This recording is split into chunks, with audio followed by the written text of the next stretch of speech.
ఇది హిపోక్రసీ లేకుండా చెప్పండి ఆన్సర్. మీరు ఒక స్టేజ్లో కోట శ్రీనివాస్ గారికి కాంపిటీటర్గా ఫీల్ అయ్యారు, అతని కంటే నేను గొప్ప నటుని అవ్వగలను అనే పరిస్థితిలో మీరు ఫీల్ అయ్యారు, నిజమేనా?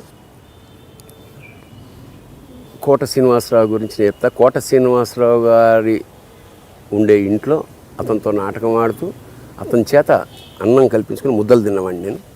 అతనితో ట్రావెల్ అయిన వాడిని. త్రికరణ శుద్ధిగా ఒకటి చెప్తా అంటే కోట శ్రీనివాసరావు నాకన్నా కాదు చాలామంది కన్నా గొప్ప నటుడు.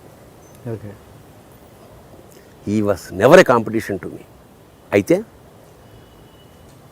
నన్ను అతనికి కాంపిటీషన్గా చెస్ ప్లేయర్ లాగా అది పావు తీసి నన్ను పెట్టడానికి కొంతమంది ప్రయత్నం చేశారు. అది ఆయన బాధపడ్డాడు. స్వయంగా ఇంటికి వచ్చి నేను ఫ్లైట్లో దిగ్గానే ఇంటి ముందున్నాడు. కోట శ్రీనివాసరావు గారు మా ఇంటికి వచ్చాడు ఏమిటి, వ్యక్తిగా గురించి మాట్లాడట్లా, వ్యక్తిగా 1,00,000 మైనస్ ఉండొచ్చు. యాక్టర్గా hats off to him any day. నాకన్నా చాలా గొప్ప నటుడు, నాకన్నా కాదు చాలామంది కన్నా గొప్ప.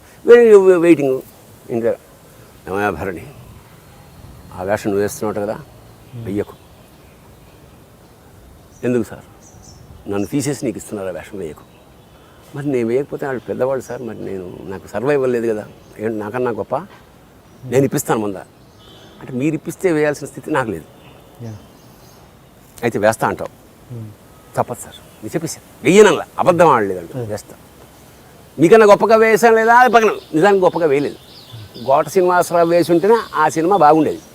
అంచేత కోట శ్రీనివాసరావు ఈక్వల్ కూడా చాలా రంగస్థలం కూడా మేము షేర్ చేసుకున్నాం.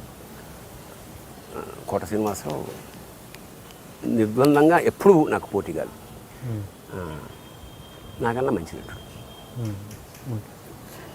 ఎందుకు అది ఆ సినిమాలోంచి ఎందుకు వద్దనుకున్నారు కోట గారు? వాళ్ళకి ఏదో ప్రాబ్లమ్స్ వచ్చాయి, వాళ్ళ డబ్బా ఒక్కొక్క వ్యక్తి డబ్బు అంటాడు, క్యారెక్టర్ అంటాడు.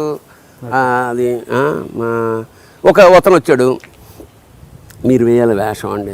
నేను నైట్ అయితే నేను చేయను, 20 నైట్స్ నేను ఎక్కడ చేస్తాను, మీరే వేయాలి సార్, లేకపోతే ఇంకెవరికి వెళ్ళాలి, కోటకి వెళ్ళాలి. అది ఎవరికి వెళ్తాను అది. వెళ్ళి లేదు సార్ నేను మీరైతే నైట్స్ కాకపోతే దాన్ని కొన్ని డేస్ చేసుకుంటా కానీ నేను పడలేనండి అతనితో, మీరే ఇష్టం. నిన్ననే ఆయన బర్త్డే, నేను విష్ చేసి ఎత్తలేదు. సరస్వతి పుత్ర నమస్కారం అంటుంటాడు. ఎందుకంటే నాటకాల్లో నేను ఆయన డైరెక్ట్ చేశాను. ఇట్లా చేస్తే కోట శ్రీనివాసరావు మహానటుడే కానీ నాటకాల్లో మాకన్నా ఏం కాదు. మేము చాలా గొప్ప నటులు, రంగస్థలం మీద మేము చాలా గొప్ప నటులు, చాలా పాపులర్ మేము కోట శ్రీనివాసరావు కన్నా. సినిమాల్లో చాలా గొప్ప.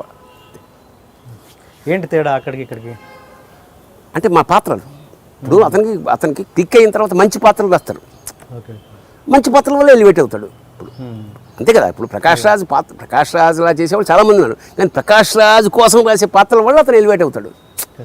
అది అంతే కెపాసిటీ ఉన్న పక్క వాళ్ళు కూడా రాణించలేరు. పాత్ర వీక్ అయితే, బలహీనమైన పాత్ర. మరి మీకు కోట గారికి ఇచ్చిన పాత్ర మీకు ఇచ్చారుగా, ఇప్పుడు ఏదైతే సిచ్యువేషన్ చెప్పారో మీరు, అది నేను చేయలేకపోయా ఆ స్థాయిలో. ఆడు కొన్ని పట్లు ఉన్నాయి, కొంత గాంభీర్యం కొన్ని ఉన్నాయి, కొన్ని పట్లు నేను ఇప్పుడు అతడిలో నా వేషం అతను చేయలేకపోవచ్చు కదా, జమనీల్లో వేషం అతను చేయలేకపోవచ్చుగా. అట్లా కొంతమంది కొన్ని పాత్రలు బాగా చేయగలరు, అట్లాగా ఎక్కువ పాత్రలు వాడు బాగా చేయగలడు. మన సెంటిమెంట్ నేను ఎక్కువ బాగా చేయగలను అట్లా. అంతే తప్ప ఎంజాయ్ చేశా.